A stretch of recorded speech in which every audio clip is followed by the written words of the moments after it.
Afternoon, everybody. Got the Adjutant General Lee Tafanelli here with me. Yesterday, we sustained grass fires throughout an area of deep south central Kansas, over 300,000 acres in total. If you look at all of the different fire areas, that's one of the largest grass fires we've had in recent memory.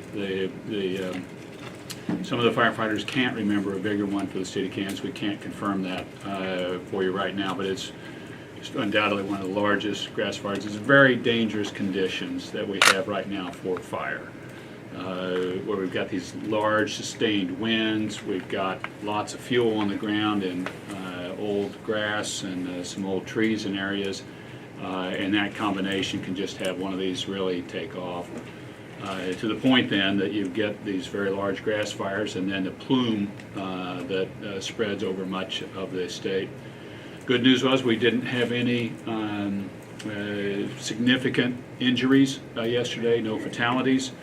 The number of buildings destroyed or burned is a little bit still in flux, but it's somewhere 4 to 6 right now that we know of. The fires are overall contained except in Harvey County. There are still some active, what's that? Barber. I thought it was Harvey that was still having some active, but it's Barber, okay. Barber County. Angie here can and will correct me, and I want you to correct me if I get any of these off. The personnel are all committed from the area. We've got state assets, federal assets, local assets. Everybody's working very, very well together on this to contain it. Just a couple of cautionary things that I'd like to get out of message. If people are asked to evacuate, if fires do pop back up in the near term, please evacuate. The people are asking you to evacuate for your safety, and we need people to cooperate with that. We haven't sustained any fatalities yet, but that doesn't mean we can push it.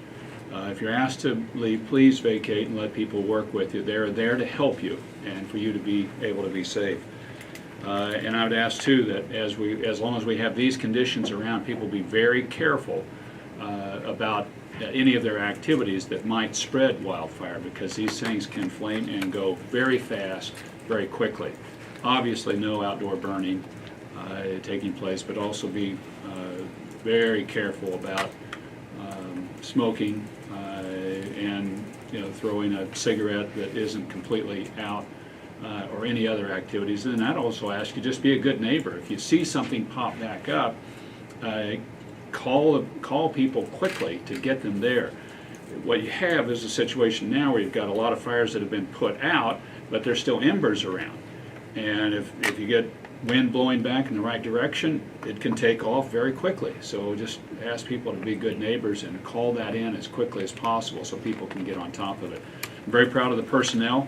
Now, everybody has worked so well together in this to try to maintain a minimum damage as far as to structure and to individuals, which is the biggest piece of it.